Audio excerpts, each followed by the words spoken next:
Hey everyone, thanks for joining us for another episode of the FantasyPros Football Podcast. I'm Bobby Sylvester, joined as always by Mike Tagliere. And Tags just did his first fantasy baseball auction draft yesterday. After he was done, he texted me, he said, I'm all in on baseball, man. It's my new favorite sport. Is that right, Tags? It was awful. I don't even know how else to put this. I've never felt more unprepared in my life because, you know, we're co-running a team, me and the one of the owners of Fantasy Pros, and he messaged me like the morning of, and he's like, hey, I'm not going to be there for the draft, so you're going to need to do this. And I'm like, okay. It was a nightmare, man. Like, auctions are where it's at. Like, we know that auctions are the business, but when you don't know the sport as well as many of the others, including Bobby, I felt very inadequate. Plus you're drafting 25 players. It's not like football where you're drafting 15. It took like 8 hours, and Tax was drafting guys like Crime Dog Fred McGriff and Jose Canseco. He didn't even realize they retired decades ago. So Tags, your team is not pretty, but I mean, that's because you've been so invested in the NFL offseason, and we love you for it, man.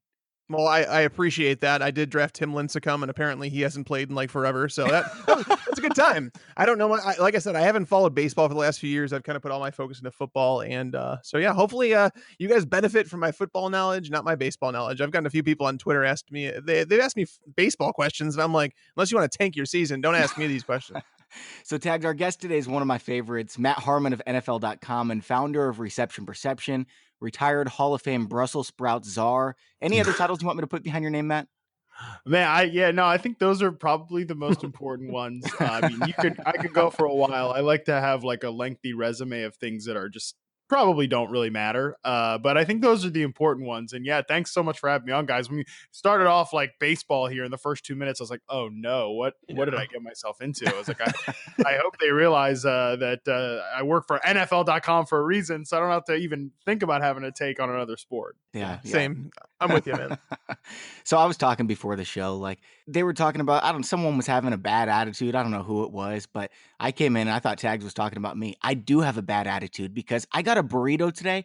They didn't put enough steak on it. So I'm going to have a lot of fire. And this is a fun show too. It's a countdown show. And I love these countdown shows. We're going to go in reverse order, counting down our favorite fantasy landing spots from free agency and our least favorite. There's bound to be some fire, as I mentioned. But first, I have a really important question for Matt. Tags, you probably know where I'm going here. So on our podcast the other day, Tags was insisting that the Bears are going to score 800 points. Mitch Trubisky is going to somehow be a top 25 quarterback. I mean, it was his happy day. They signed all these players, and I was just going to let him enjoy it for like 90 minutes, at which point I posted a poll on Twitter.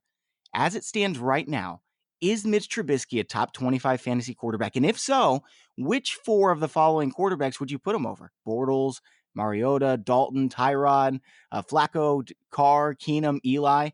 The score was like 85% to 15%. Then Tags found out about the poll. He logged into like 90 fake Twitter accounts. And, remarkably, the final poll count was 50% to 50%. So, Matt, it's up to you to break the tie. Is Mitch Trubisky a better fantasy asset than 4 of those guys I named? Bortles, Mariota, Dalton, Tyrod, Flacco, Carr, Keenum, Eli. I say 0. I can definitely see.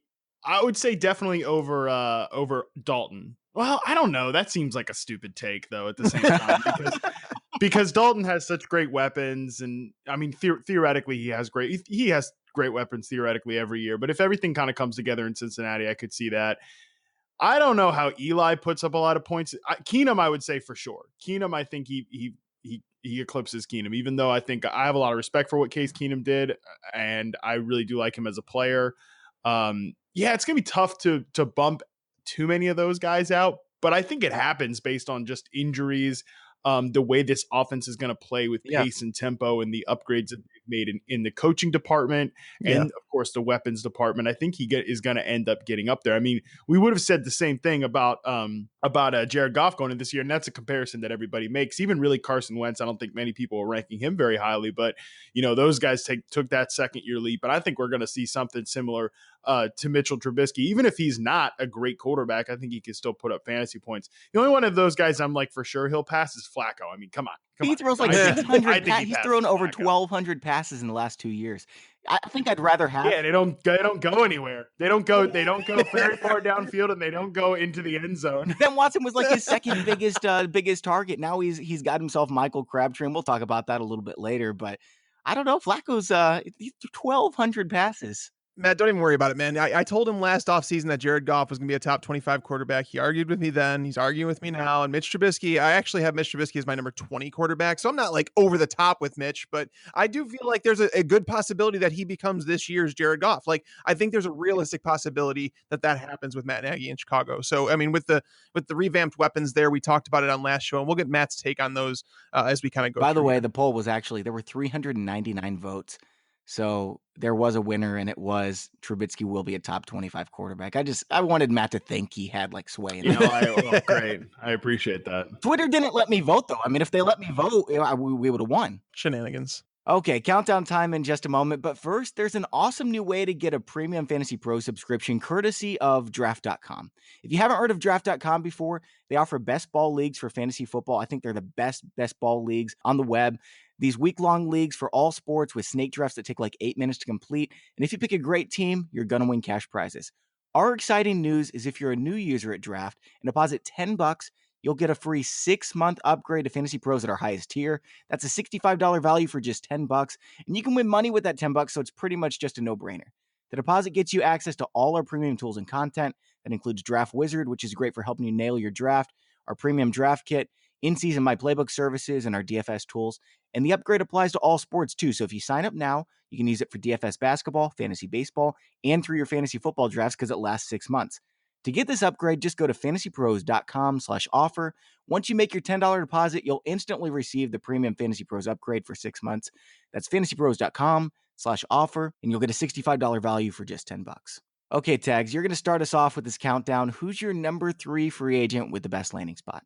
Well, the best landing spot for me, I mean, going through everything and looking at everything in like a giant picture, I'm going to say Allen Robinson, and I wouldn't put him as number one. I do, and this is a different opinion than the consensus, because a lot of people told me that Chicago was a bad landing spot for Allen Robinson. I happen to disagree because, you know, we had Mike Wright on from the Fantasy Footballers, and we were talking about it, and I was saying, you know, going to San Francisco, there's better receiving options there that he's going to compete with. Going to Chicago, he's walking into the number one role. I mean, you have Kevin White there. He's coming off a shoulder injury. We don't even know if he's going to be on the team at this point. Cameron Meredith coming off a nasty knee injury where he tore multiple ligaments, if I'm not mistaken, where he was an undrafted free agent. The Bears, they did not place, they placed an original round tender on him in free agency. And what that means is that if somebody came in and swooped in and took Cameron Meredith from them, the Bears would have received no compensation for that. So they really don't. It showed how they feel about Cameron Meredith as a player. I don't think that they value him very much. So when you bring in Robinson, it's just like, you know, we've talked about this 120 plus targets. That's a lock. You don't bring that guy in not to do that.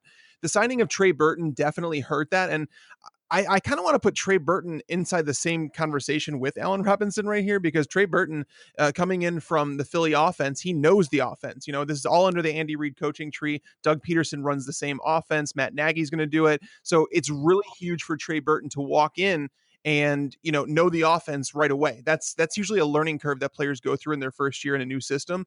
He doesn't have to go through that. So it did take some of the way that upside from Allen Robinson, but I think Robinson and Trey Burton together, that's my number 3. I'm going with them two together. I like it. Matt, what do you think about Allen Robinson? Is it a good landing spot for him? I like him in Chicago. Yeah, it's actually going to be number 1 on my list. Spoiler alert. So I love Allen Robinson to the Chicago Bears, obviously for the reason that Tags mentioned. You know, he's going to walk into a lot of volume, and for fantasy, I mean, volume cures everything.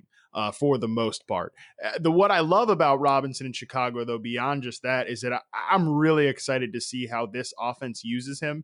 We're getting 2 progressive, spread-heavy, offensive-minded coaches here in Chicago now, in Matt Nagy, former offensive coordinator of the Kansas City Chiefs, and Mark Helfrich, former head coach of the University of Oregon, which obviously we know, Chip Kelly tree, all that, the spread-heavy, up-tempo offenses. So I'm excited about that because it couldn't be more different than what we saw last year, kind of a stuck in the mud, very conservative, old school offense in Chicago.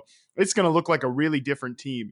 And I think it's going to help out Allen Robinson a lot because, you know, going back to his 2016 season, the last time we've seen him over a full year, it was obviously a down year, a year where volume didn't cure everything. And there was a lot going on there, I think, besides just, you know, there was obviously the quarterback play wasn't great. Robinson, I think, took a step back. But the biggest problem with me and what I saw with Robinson was that the Jaguars just really didn't use him on very many high percentage routes, didn't give him a lot of layups. We actually started to see Doug Marrone and that coaching staff start to do it towards the last two games of the season, and those were two of his better games in 2016. Now, so a couple of notes from our next gen stats, the data that comes from the chips and the players' shoulder pads. Here was what Robinson did in 2016. Tight window targets where he had less than a yard of separation. He had 50 of those. That's the most of any receiver over the last 2 years.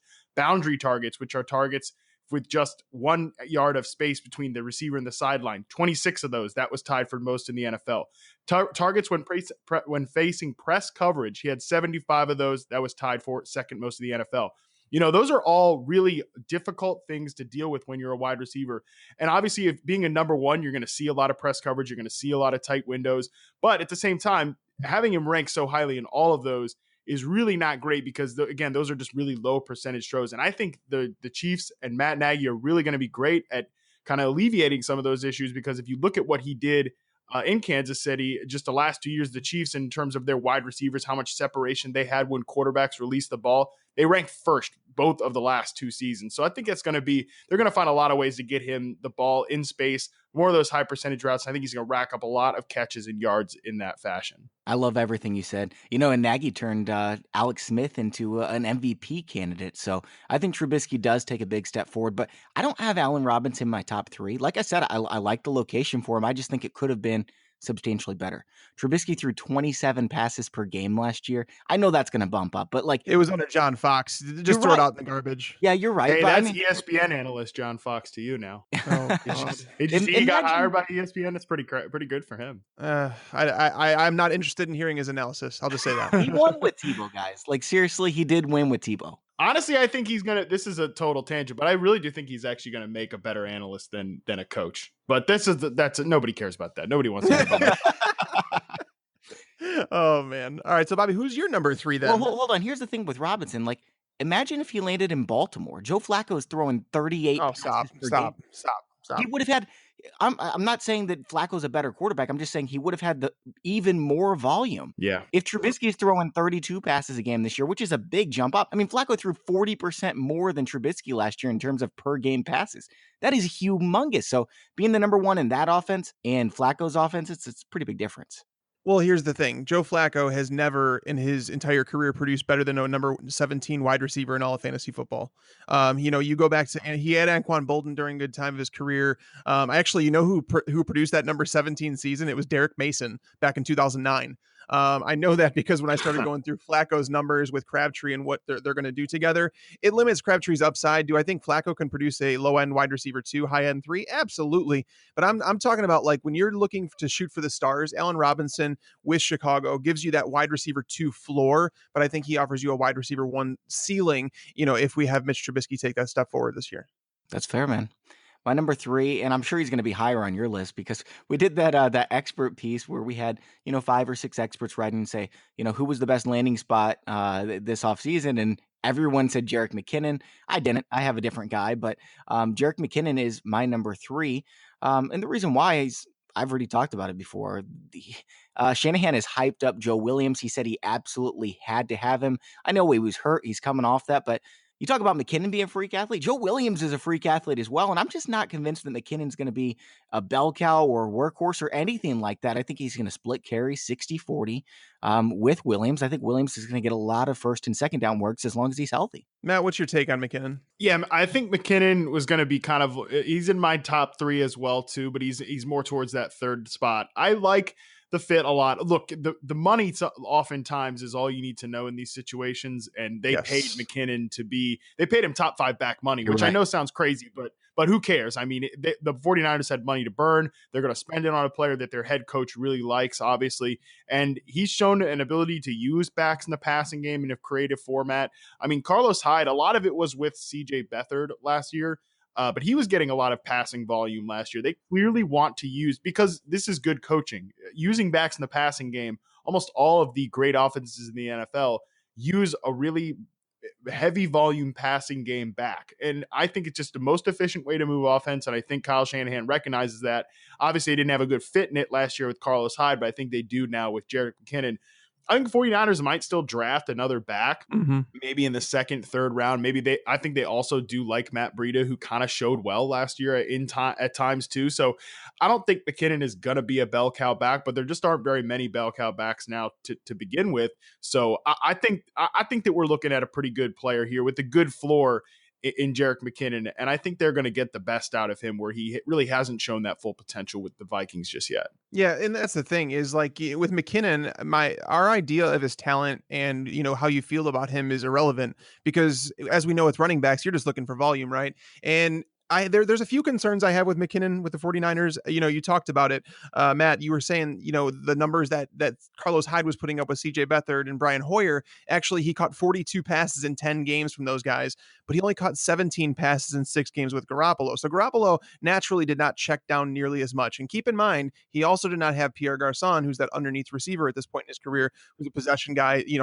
Kittle, we expect him to take a step forward in this next year. Marquise Goodwin really showcased his ability in the second half of the season. So there's a lot of concerns. It's like, how many targets per game can he realistically get? I don't see it being like a Christian McCaffrey number, just because I don't think there's been that many targets to go around.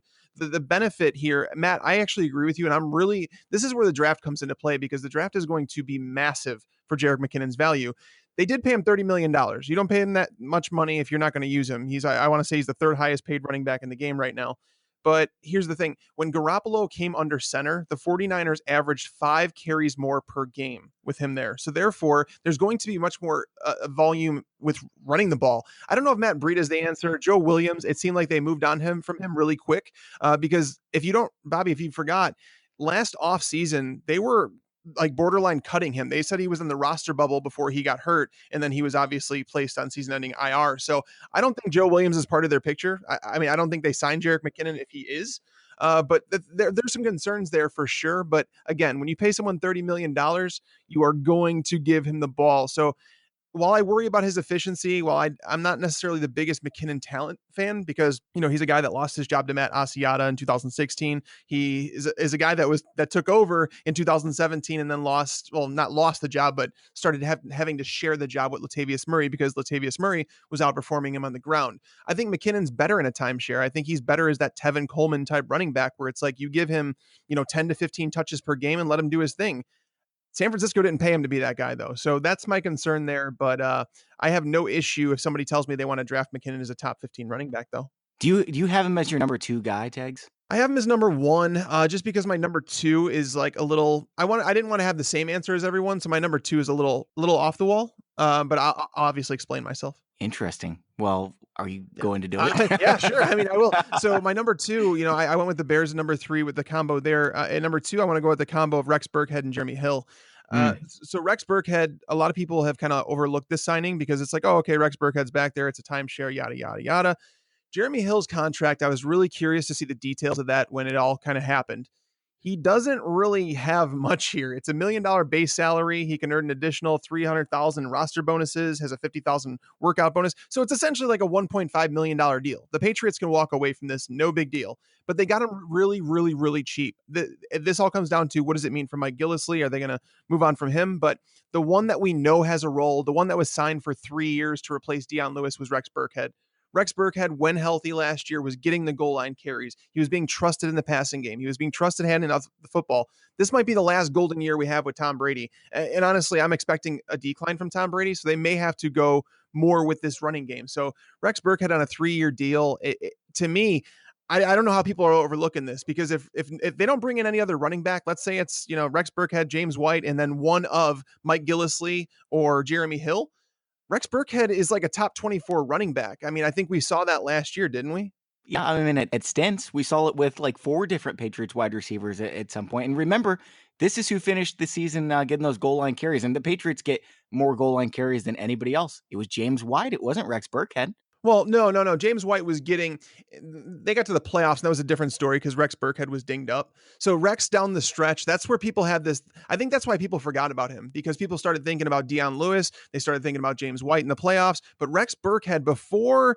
before he got hurt, He was the man. he was Yeah. the guy. Like he was the Yeah. one getting the majority of the touches. So, I mean, Matt, where are you at on this backfield? Do you think Rex Burkhead is legit fantasy option next year, like a fantasy starter? Oh yeah, I think absolutely. I mean, even if he isn't a full-time back, look, everybody has like the specter of the Patriots running back and like it's like this boogeyman or whatever. But look, the reason we keep chasing this backfield, and last year it really worked, chasing Dion Lewis, chasing Rex Burkhead. The only one that didn't really work out on was the most expensive of the group and Mike Gillislee. And actually, I wonder what his future is with the team too. I think he could be, he could be cut, he could be traded, he might stick around, whatever. But with Burkhead and even Jeremy Hill, the reason we keep chasing these backs is because this is the best offense in the league, and the best offenses produce the best fantasy running backs because opportunities beget yards, which beget touchdowns. And that's what we continue to see out of Patriots backs. It's just about picking the right ones. And I think Burkhead, look, the team showed that they really valued what he gave them. And I mean, he's like the ultimate Patriot anyways. So giving him the 3-year deal really does kind of solidify him as a fantasy starter going to next year for me. So I think in the middle rounds, he's absolutely going to be a player that I think has a great weekly floor because he can be involved no matter what the game script is. But I also think because he plays in the Patriots offense, because he's a pass catching and goal line back, that means he's going to have a high weekly ceiling. So I think he's kind of the perfect running back pick, honestly. You know how Duke Johnson was so underrated, like to start the year? Nobody realized like he's maybe the safest RB2, RB3. A lot of people just thought he was, fringe roster worthy. I think that's how Burkhead is. And he has a big ceiling too, because he could get those goal line carries. In fact, I'm not going to say he's the favorite because James White was getting them, but there's a pretty good chance that he ends up getting a fair share of goal line carries. So Tags, I like the pick a lot. I don't have him in my top 3, but you're right. It's very underrated. Yeah, no, definitely. And that's where I was kind of going with it. I figured a lot of us would have a similar answer, but I'm really curious to hear your number 1, Bobby. I don't know who this is, but I hope we get an argument over it. I actually haven't shared my number 2 yet either. So we're not going to get to number 1, but you know what? Matt hasn't shared his number 3. He said, yeah, I got the same number 2. I got the same number 1, but I want to hear Matt's number 3. Then I'll go with my number 2. Then we can go number 1s and, yeah, my 3 was Jerick McKinnon, so we kind of already touched on that one. We've already touched on my 3 and 1. So. Wow. All right. Well, sounds good. Yeah, my number 2 guy is. I'm feeling a little bad about this now because you guys kind of talked me off the ledge, but I already wrote it down. I'm saying it. It's Michael Crabtree, and you mentioned Anquan Boldin playing the prime of his career in Baltimore. Listen to this, okay? 28 years old, he put up 1,000 yards. 29 years old, he put up 1,000 yards, 11 touchdowns. He goes to Baltimore, 800, 900, 3 touchdowns, 4 touchdowns. And then he leaves and he goes to San Francisco, 1,100 yards, 1,000 yards. Man, that is not good. But with that being said, I'm looking at the 2017 target share for the Baltimore Ravens. This is so ugly, guys. Mike Wallace, Ben Watson had 79 targets. Buck Allen had 60. Chris Moore, Nick Boyle, Rashard Perryman, Campanero. It's ugly. I mean, that is so bad. And Crabtree's coming into that with a quarterback who's thrown 1,200 passes in the last 2 years. I get it, he's Joe Flacco, but that's a big bump up from splitting touches with Amari Cooper. Yeah, I like Crabtree. Crabtree was going to be, but it was either him or McKinnon on my 3rd spot. And I think just the upside with McKinnon at a position of greater need, usually in fantasy football, I think it's got to go to him. But I do think Crabtree has a chance to be a real target vacuum there in Baltimore. I mean, I think you could easily push for like 130, 140. Flacco, they might not produce big fantasy numbers, especially because some of them have been older, and like Steve Smith, you would consistently get dinged up. But we've seen veteran receivers come in and succeed with this team before. Tagliere mentioned Derek Mason, again, Steve Smith, Anquan Boldin. These guys have come in and found success because Flacco trusts them. And I think we'll see Flacco really lean on Michael Crabtree because, I mean, in the passing game, who else does he really have? I mean, if John Brown is healthy, I love the John Brown signing, but health has been a big question for him. I think Brown is going to be kind of the number 2, and I think he could be a surprise player this year, absolutely. But I think Crabtree is just a real safe bet for, again, all that volume. The question for me, though, with Baltimore is my colleague at NFL Network, Daniel Jeremiah, consistently keeps bringing up that Baltimore could take a quarterback. And, he used to work for the Baltimore Ravens as a scout. I think if he's saying it this much, and I've heard him say it in a few mock drafts and over a few podcasts, I think there's some reason that smoke is being built up there. And I won't be shocked if Flacco's not the only potential starting quarterback on that roster. So it's just something to keep in mind when we're talking about the Baltimore passing game. I have not considered that for a second, and it makes all the sense in the world. Yeah, no. Yeah, because if you think about it, like you've got Flacco as the veteran guy, and obviously I think the organization really likes Flacco. They like him more than the outside does. There's no question about that. But if you're Ozzie Newsome, who's set to retire this year, I think there's also a big temptation to kind of set the team up for the future too. Like you're about to head out the door. Let me do this one last thing for Eric DeCosta before he becomes a general manager. And that's leave them kind of set with an option at quarterback beyond just Joe Flacco, who they still like as a veteran starter for a little while longer, but why not set them up with a player, like a Baker Mayfield or something, maybe a Josh Allen who's kind of similar to Joe Flacco. Maybe you want to set them up for the future. So I think it's something that does make sense. I would think that because Joe Flacco has not worked out, I'm going to guess, yeah, he won the Super Bowl and everything, so you can say he worked out, but I do not think they would go sign Josh Allen just because of what Joe Flacco has warned them about. It's tough to say. I mean, Joe Flacco, I think Matt hit it on the head in saying that they like him more than the outside does. But it wouldn't shock me if they drafted a quarterback. I don't think one falls to them at 16, one that they would want to draft there. Maybe Mason Rudolph in the second round or something like that. I could see a pick like that.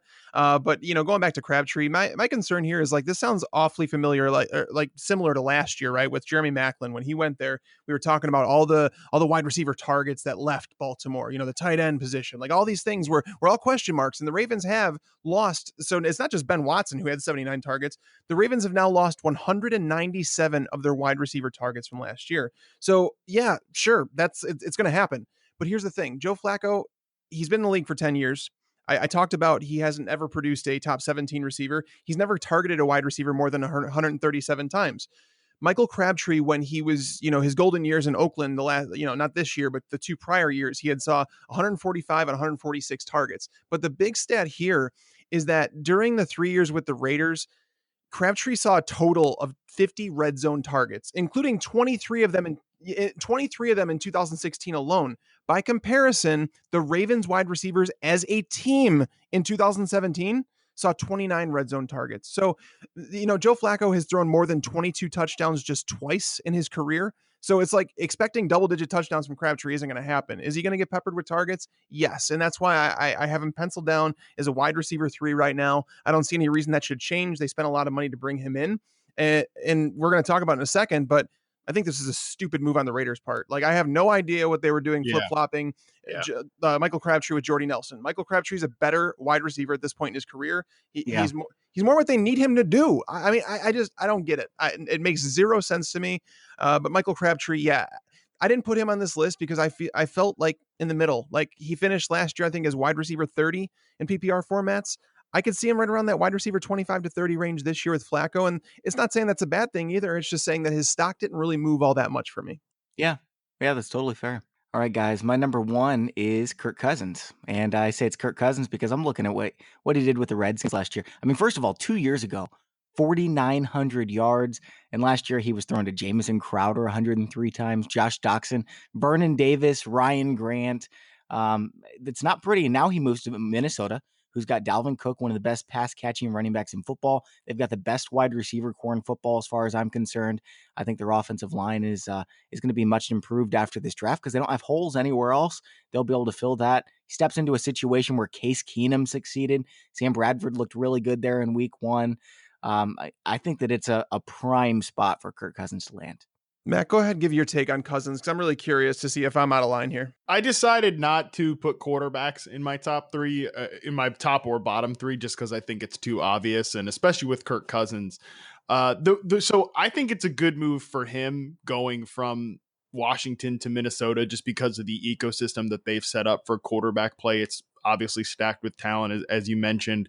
The thing, though, I don't really think that this, I know people are going to be like, all right, well, let's bump up Thielen, let's bump up Diggs, let's bump up Rudolph and Dalvin Cook and all these guys. It's actually sound like I'm listing off Santa's reindeer or something.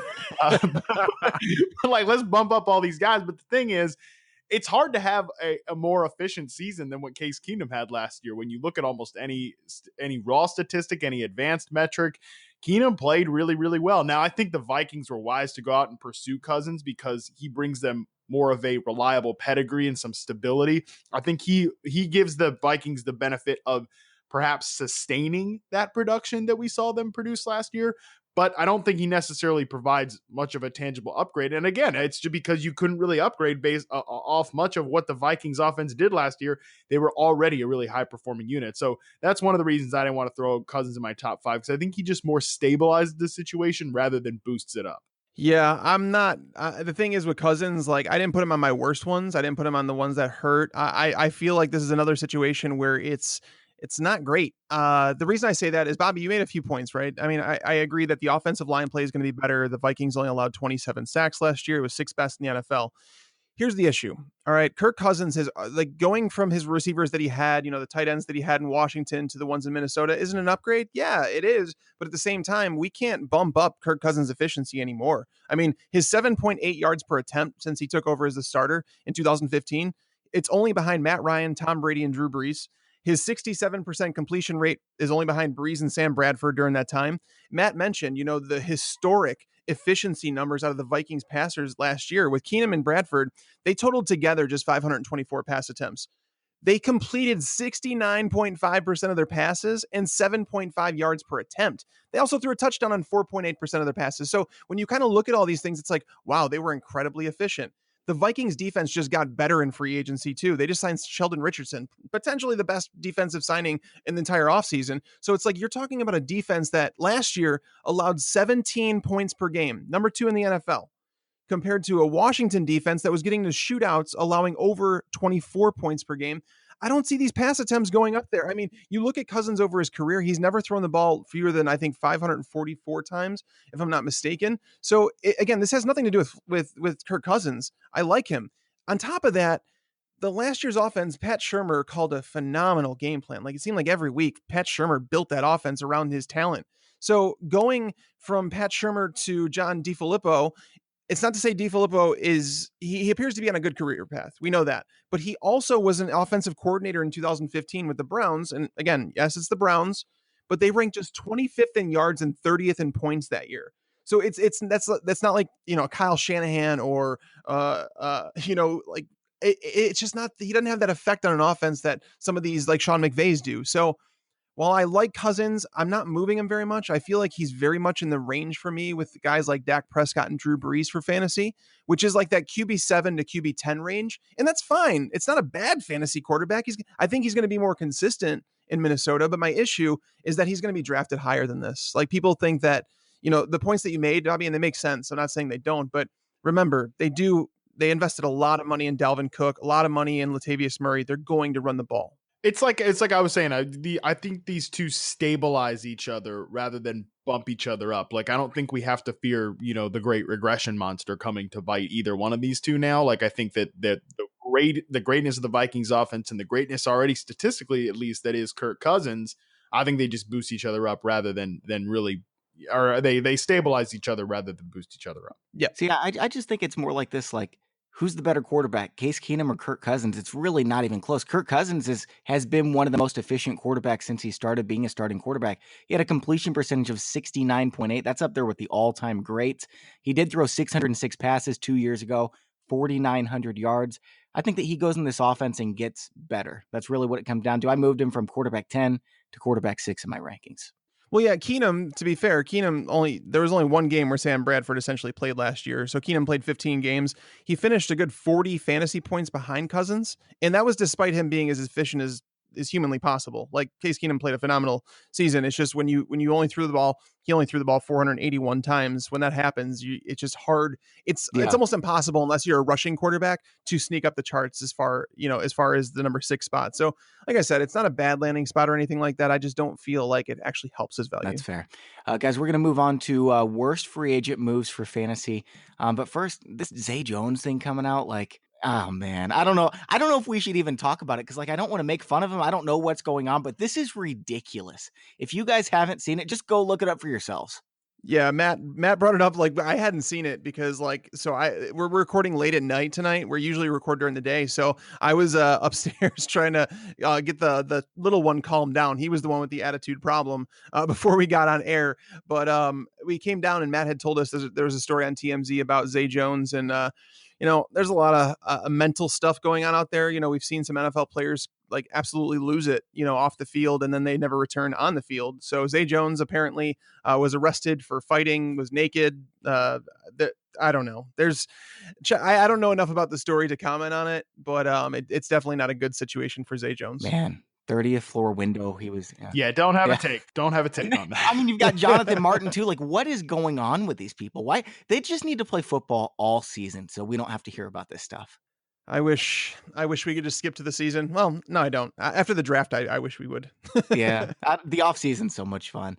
Anyway, worst free agent moves for fantasy. We'll let Matt go first here so we don't take his guys. Who's your number 3, Matt? Oh, man, worst free agent signings. We have to be less positive now. I think Eric Ebron to the Colts I have at number 3. Kind of hard not. Look, I think that there was a lot of spots where he could have gone and had a lot of fantasy value. I don't think the Colts are one of them because they already have a high volume tight end in Jack Doyle. Now I can kind of talk out of both ends of my mouth here because with the Colts going into free agency, they really had T.Y. Hilton, Jack Doyle, and nothing else. I mean, guys like Colby Listenby, Shantavius Jones, these preseason heroes of DFS past, like that's what you were looking at with this roster. So there's definitely some targets to soak up there, but I don't like the idea of a tight end moving teams and then going to behind a guy that's already pretty established as a volume guy in Jack Doyle. Yeah, I hated that signing when it happened. It just reminded me. It took me back to Dwayne Allen and Jack Doyle together, where it's like it limited the upside of both guys, and unless they caught a touchdown, you were likely going to be disappointed. But Ebron, I mean, that's the thing is I always felt like he was too young to break out. Like I felt like there was still some time for him to kind of emerge. But when you have a team that spent, I think it was the number 9 overall pick, it was not 9 or 10. 10. I remember when they drafted him because it was just like, wow, reaching that high for a tight end. When you draft someone that high and you see that team give up on him before his rookie contract is expired, it kind of says a lot. So I'm not excited about Eric Ebron, and it's a bad spot too, like Matt said. So yeah, I'm in agreement with this one. This was one of my wild cards that I figured somebody else would have on their list. What he did in the first several years of his career, I know it was a disappointment, but it was historical in terms of, tight ends that early in their career performing that well. And this is really disappointing seeing him to go to Indianapolis because, Jack Doyle is there, but the Colts also run more 2 tight end sets than almost any other team in the NFL too. So I don't think this is as bad. Like I think if we polled the public, they would all say Eric Ebron to Indy was number 1 worst. I agree. I think it's number 3, number 4. I have him number 4 because I have 3 others that I'm just shaking my head at. I can't believe it happened. Who do you have at number 3, Bobby?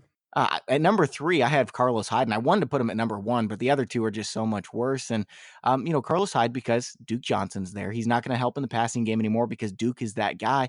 And they're talking about taking Saquon Barkley. And if they do that, Carlos Hyde he's nothing, right? I mean, you draft him in case Barkley gets hurt, but besides that, you're not playing him any week. I don't know why they would take Barkley. They're taking a quarterback.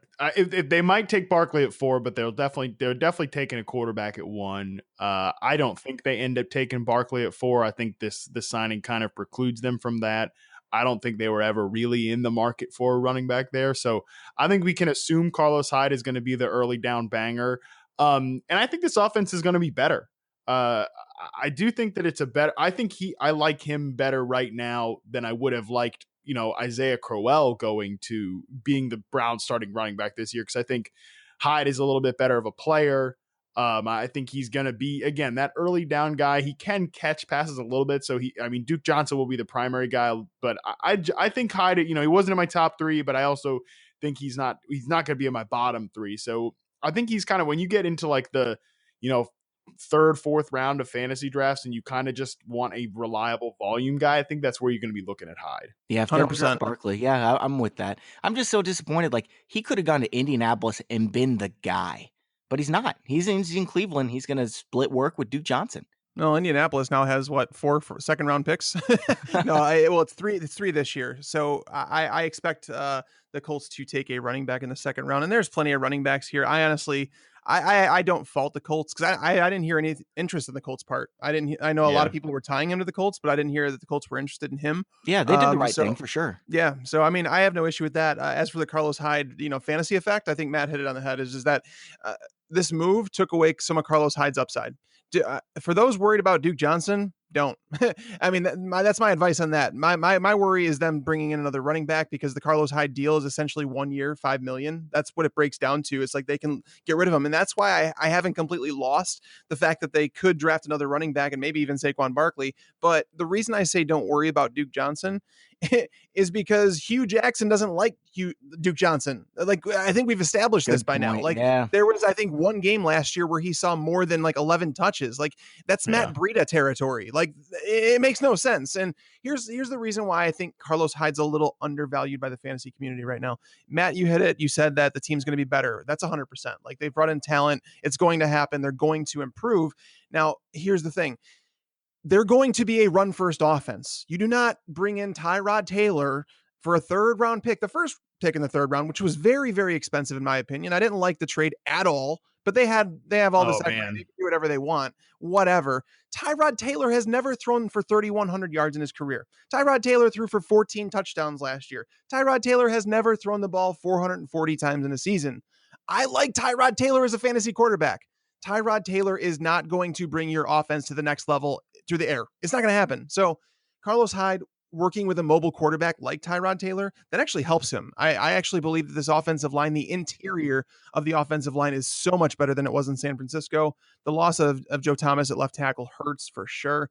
But at the same time, I really don't hate this spot for Carlos Hyde at all. I feel like he lost some upside because of what Garoppolo could have presented in San Fran. But I think the stability is still there, and it might even be better because I think he's going to be part of a better offense than the 49ers were with CJ Beathard or Brian Hoyer under center. All right, Tags, who's your number 3 guy, man? Number 3 for me is Dante Moncrief. We were kind of waiting for a Dante Moncrief breakout with the Colts for so long, and nothing was ever happening outside of working with Andrew Luck. And he was relying a lot on touchdowns. He was never a yardage guy. I don't think Moncrief, from a talent standpoint, I don't think that's really the biggest problem. I just don't think he has any chemistry because he can't stay on the field. Same with Andrew Luck. But going to Jacksonville, no. It's a run first team. It's going to be very inconsistent. D.D. Westbrook, Keelan Cole. I know they cut Allen Hurns today, but I don't like it at all. And I honestly wouldn't be shocked if Jacksonville drafts a wide receiver in the first 2 rounds. So this move for Moncrief, like, he went from a guy that, if he could have stuck around for one more year with Luck, I felt like he had a potential breakout coming. But going to Jacksonville, I had him in my top 130 overall before this happened, assuming he was just going to re-sign with Indianapolis. Luck might come back, and if he does, it would be great because he was his Jordy Nelson, and he's still young enough. He's not going to make an impact in Jacksonville. I mean, he's not going to go in there and beat out Marquise Lee, Keelan Cole, D.D. Westbrook. It's just a flyer at this point. And because of that, I'm not even willing to draft him now. So yeah, I probably should have had him higher on this list. I didn't really even consider him because he's not really much of a fantasy asset at this point, but he went from being a fantasy asset to not being draftable. Yeah, that's kind of where I'm at. I have Moncrief at 2 as well.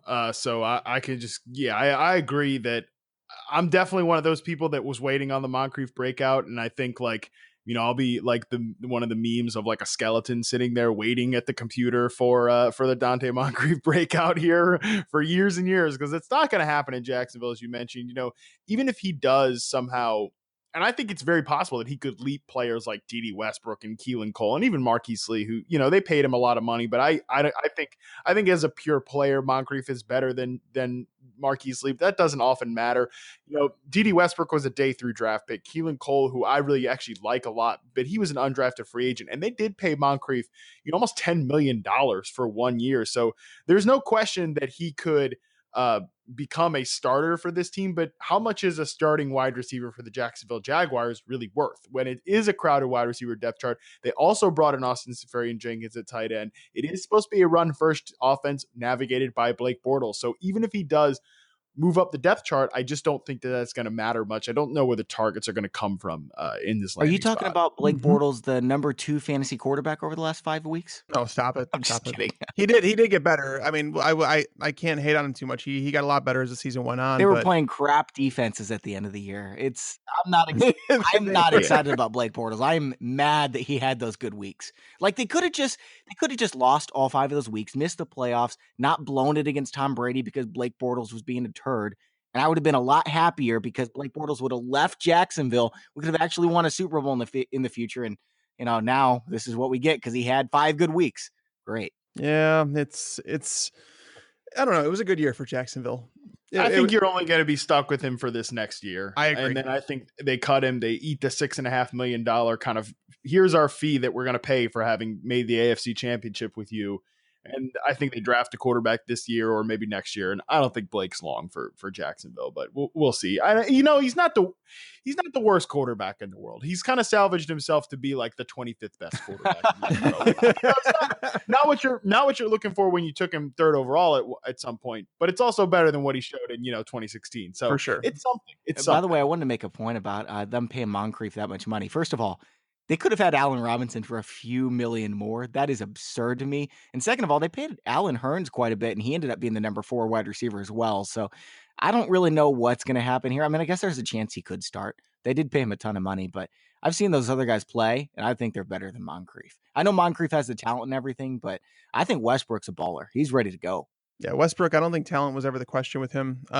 For sure, like he's on the field for sure. I think him, Marquise Lee are the locks, whereas Dante Moncrief would have to battle with Keelan Cole. And I think Moncrief's going to be on the field. I just don't know how they're going to line him up. I would assume he stays in the perimeter, and I don't know if they put Lee in the slot. It's a weird thing because D.D. Westbrook was pretty much a perimeter wide receiver in 2017. So they've kind of said that it's going to be Moncrief and Lee on the outside, and I think that does leave. Keelan Cole in the slot, and maybe D.D. beats out Moncrief in training camp, or even beats out Lee, but I don't know. I think Westbrook's a little bit overrated as a player, but that's just me. Cole was so good at the end of the year. I don't know how he's going to lose targets. I don't think they're as high on him, but that's the thing. Can Westbrook play the slot? And if he can't play the slot, then Cole has that job because obviously, like I said, they released Hurns just not long ago. So there's a lot of ways that the Jags can go in the draft because going through their team needs and stuff like that, like that's been my primary job this offseason is going through the draft and looking at teams and what their needs are. And the Jags don't have very many holes in their team. The offensive line, they address some of that in free agency. Honestly, they can go any direction they want. So if they like Cortland Sutton at the end of the first round, if he's there, they may wind up taking him. I have no idea because, they stack talent on that defense and like they built that team. It's ready. That team is ready for a championship if they can get Bortles to play at least game manager style football. That's all they need. They need more offensive line help. They need another linebacker. We'll see. I don't think they're going to take a wide receiver in the first, but we'll see about that. My number 2 guy is Jordy Nelson, and I feel like this is kind of a gimme. Not that Oakland is the worst landing place, but just the change from Green Bay to Oakland. It's just so easy. I mean, he went from being a 4th round pick to what? An 8th round pick? Wherever it is, it's too high. Yeah. Yep, I agree. That's exactly how I'm not drafting him in the 8th round.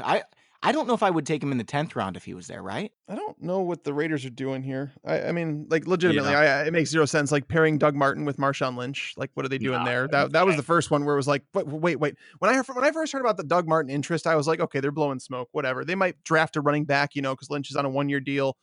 Signing Martin, not cutting Lynch, it makes no sense. And then to hear about this whole thing like, oh my God, Jordy Nelson's a free agent. We must cut Michael Crabtree now. But wait a minute. We knew they were going to cut Crabtree all along. No, they weren't. No, that's the thing. That was the rumor right after the season. But once Gruden took over, they put the kibosh on that. They said, we're not cutting him. And it made no sense to cut him. Considering tags. Don't believe the anything Raiders that comes are out of liars, man. Mouth. Oh my God. But don't take anything that Gruden says in a press conference to be reality. In fact, history would show us, you should probably think like, oh, he said that. We're going to just assume that the opposite is true. Well, he did say that he liked Doug Martin. And we know what happened there. But no, I mean, but in the end, like, let's talk about this for a second. Aaron Rodgers, Jordy Nelson, being in the NFC North with my Bears. And, I've been watching the Packers for a long time. Before this was my job, I watched Bears Packers all the time. It's just in my market. And, that's why when I talk about Aaron Rodgers saying he's the best of all time, I've never seen a better quarterback in my life. Yeah. Him and Jordy Nelson, what they had together was special. The chemistry is what made those two. Jordy can run a route, sure. Rodgers, but the back shoulder throws, if you were to look at, all of Jordy Nelson's touchdowns over the last, 6 years that he's played with Aaron Rodgers, I guarantee you half of them would be back shoulder throws because it's just these two had it worked out. Derek Carr, if you've watched Derek Carr over the last few seasons, he really regressed in 2017. He didn't look very good. He's not in the same class as Aaron Rodgers. They aren't going to be able to build that chemistry in one off season. And on top of that, I have no idea where they're going to play him because Jordy Nelson at this point in his career should be a Larry Fitzgerald. He should be a possession slot receiver. And I think that's what we started to see in Green Bay. We saw his yards per reception go from 15 down to 13, down to just 9 last year. Jordy Nelson's skill level has declined. He's 33 years old.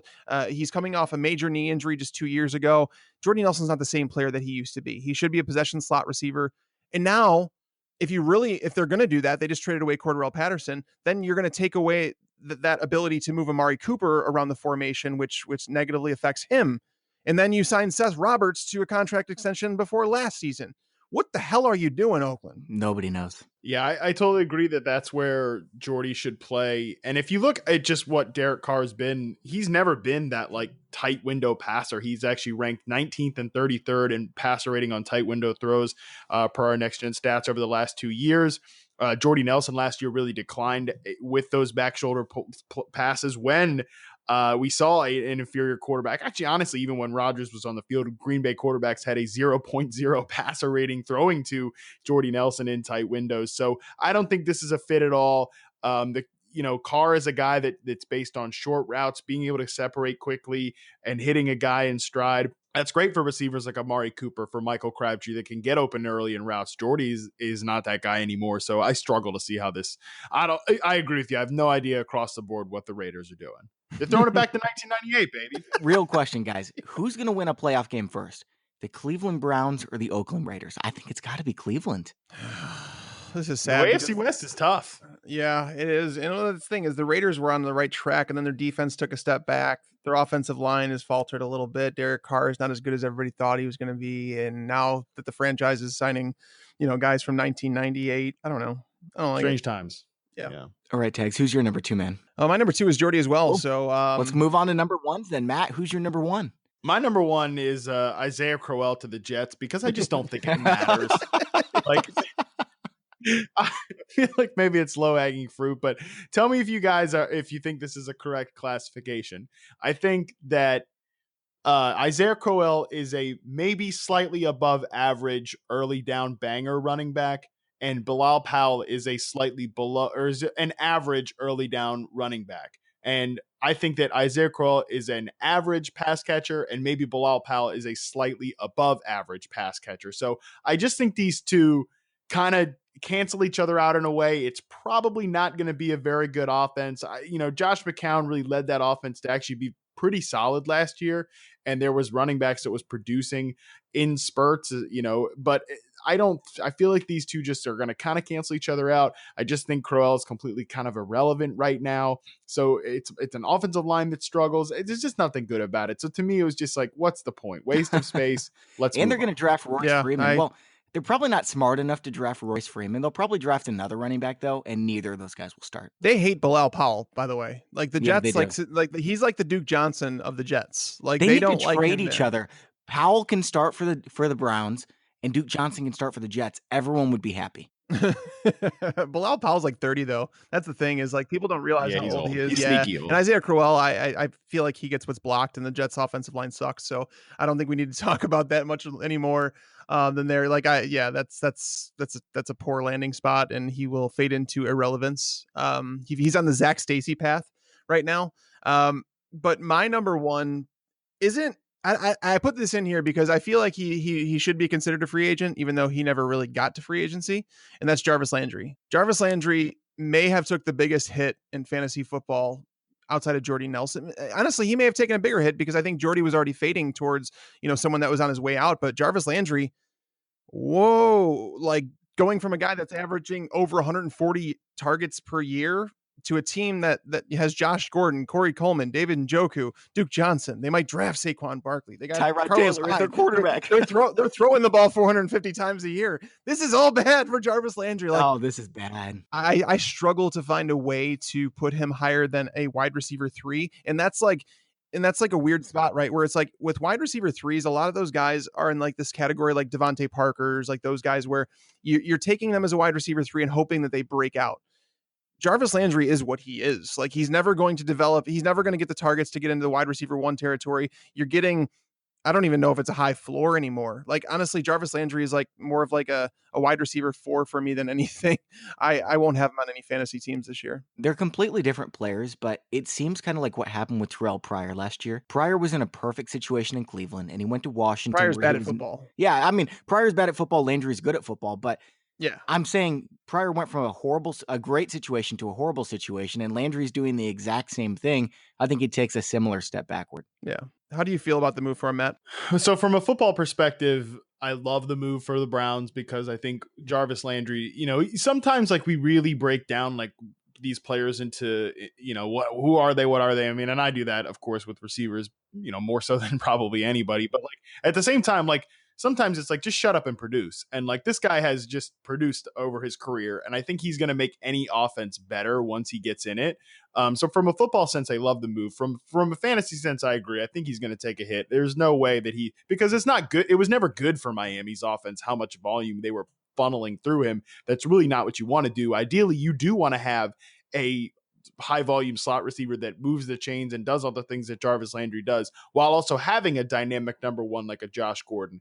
I think that Landry will push to lead the Browns I think he leads the Browns in catches most likely, but that could be, maybe 80 catches, 85 catches, not what we were seeing in Miami. I do think that he's going to move up the totem pole to be at least, Josh Gordon, the thing is of course we pencil him in as the wide receiver 1, and I agree, but at the same time, he's not a reliable player. We know that.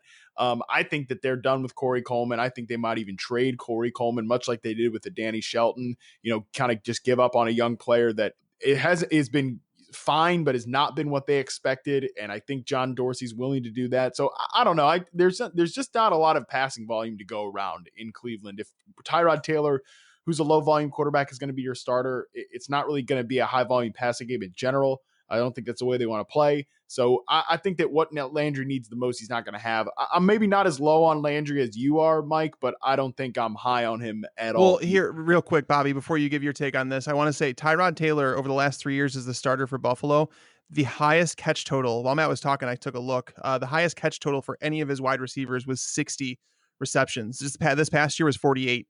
So I don't, that's the thing, is just like, I can't, I struggle to find the ceiling. And that's the thing. I think Jarvis Landry is a better football player than people think. He's not just the dink and dunk player. I think he could do more than that, but with the surrounding talent they have there, with the limited passing, that they're, like I said, you don't sign Tyrod Taylor to bring him in to boost your aerial attack. That's not what you bring him in for. You bring him in to run the football.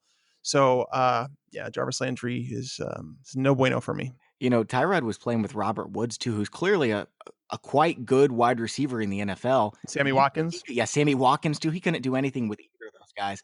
Jarvis Landry's career is going right down the tank, and him getting that franchise deal, he has to be so upset right now. Well, I mean, Landry, they're talking about restructuring his deal, and it could work out for the best, though, because, they might take the best quarterback in the draft and go with Baker Mayfield at number 1. They could go with Josh Allen. That would totally screw everything up. But if they go Mayfield or Josh Rosen at number 1, I think they'll be happy, and I think Jarvis Landry can see a resurgence, because I want to say that Josh Gordon is going to be a free agent after this year. I don't know if the Browns want to deal with that with Landry. Maybe they feel like Corey Coleman. I think there's a realistic possibility that Corey Coleman gets traded somewhere in here. I just feel like this is a team that's going in a different direction than the past regime, so they might want to move on from a player like him. I have no idea. But at the same time, don't give up on Landry in Dynasty. Don't just sell just to sell. But because I think this team is on the up and up. It's just I don't think that the passing attack is going to be anything spectacular this year. 90% chance Belichick goes out and gets Corey Coleman. If he's dealt, Patriots are going to do it, because they always get these guys who have all the talent in the world and their teams gave up on him, and then they become stars. It's got Cordarrelle Patterson the other day. Exactly. So I mentioned how they didn't put enough steak on my burrito, and how Tags rigged the poll and, used his 90 burner accounts on Twitter. I also, the other day, I picked Cincinnati to win my NCAA bracket, and they were winning by 20. So I just took a nap. I thought this game's over, and they blew it in the final 10 minutes. It's been a bad week, but the worst thing here is that Dion Lewis signed with the Titans. I had Derrick Henry as like a top 15 fantasy pick until this happened, and now it is all ruined. Both of them are completely wasted. I kind of disagree. I actually had, and you never asked. I guess now I know why you're trying to silence me. But I actually I had Dion Lewis landing with the Titans in my top 3 spots, because I think it's great for Dion Lewis. Derrick Henry, I like Derrick Henry. I appreciate his talent. No doubt about it. But I don't think they want to use him in the pass game. Obviously, you go out and sign a really good passing down back in Dion Lewis. He wasn't used as much that way because the Patriots wanted to preserve him. And you always do have to worry about Dion Lewis's durability. But Lewis is a great interior runner. He's great in pass protection. He's great running routes out of the backfield. I think he's going to bring a level of dynamic ability that we haven't seen to the Titans offense. I think the Titans offense could take a really big step forward under offensive coordinator Matt LaFleur, who's obviously studied under Sean McVay and Kyle Shanahan, two of the big offensive minds in the NFL right now. I think this makes the Titans offense better. It's just a unit that needed more explosion. And I think, look, obviously they're trying to create Patriots South down there in Tennessee. I don't know that it's necessarily going to work right away, but I do think there's a blueprint for two running backs to be somewhat successful. Not at the same time. Obviously, it's going to be frustrating potential game scripts, but look, if one of these backs is going to hold the job, it's going to be Dion Lewis, and I think that that's good for his value. There are obviously places he could have gone and done the same thing and then not affected Derrick Henry, but I don't think it's as awful, for fantasy as everybody else does. I'm still definitely in on Dion Lewis. I'll be taking him, especially if he's going to go after Henry. I'll be taking him as a value pick in drafts this year. You're the tiebreaker, Tags. Oh, when I went through it, so for what it's worth, I would take Henry over. I would take him over Dion Lewis just because I feel like, in a standard league, in a PPR league, I would probably lean Dion Lewis just because we know that, bringing him in via free agency, when you sign a free agent, it's saying a lot about how you feel about your situation, right? Derrick Henry he's one of the worst pass blockers in football. He can't catch the ball very well. We knew these things coming out of college, right? So DeMarco Murray, people wanted to keep asking, why is DeMarco Murray on the field? Why isn't Derrick Henry getting more carries? Why isn't this happening? It's because he couldn't do those things, right? So when they released DeMarco Murray, we knew they were going to do something. I felt like drafting Sony Michel in the second round would have been the perfect draft pick for the Titans. Like I felt like he fit that team so well. I wanted to see it happen, but seeing Dion Lewis go there, he's kind of taken that role. So he's going to be on the field. Derrick Henry is going to be more of like the boomer bust player. Like if he doesn't score a touchdown, he's probably not going to do it for you that week. Whereas Dion Lewis is going to be the consistent, steady performer. So I guess it really comes down to how you're building your fantasy team. But overall, I don't know if this helps Dion Lewis's fantasy value because the Patriots used him in such a way, in their high scoring offense that when he was in the lineup and if like Rex Burkhead was out of the lineup, you knew he was like an RB1 every single week. I don't think we're going to get that with the Titans. So I think that Derrick Henry has moved down into that middling RB2 area, whereas we have Dion Lewis is like a high end RB3 in standard. But then if you go to PPR, Derrick Henry moves in outside the top 20. And I might think Dion Lewis would fit right around that number 20 range. So I'm kind of caught in between you guys here on this one because I'm not in love with it, but I'm also not hating it. I hate it. I hate it so much. All right, Matt, that's all we have for today's show. Really appreciate you coming on, man. Yeah, my pleasure, guys. It's such a fun time of year to talk about free agency. The draft is coming up. So thank you guys so much for having me on. I really appreciate it. It's our pleasure. And for those of you listening at home, remember you can get your upgrade, 6-month upgrade, $65 value for just $10 thanks to draft.com. Just go to fantasypros.com/offer. Once you make your $10 deposit, you'll instantly receive the premium Fantasy Pros upgrade for 6 months. For Mike Tagliere, I'm Bobby Sylvester. Thanks for listening and enjoy your football. I just wanted you to watch me dissolve.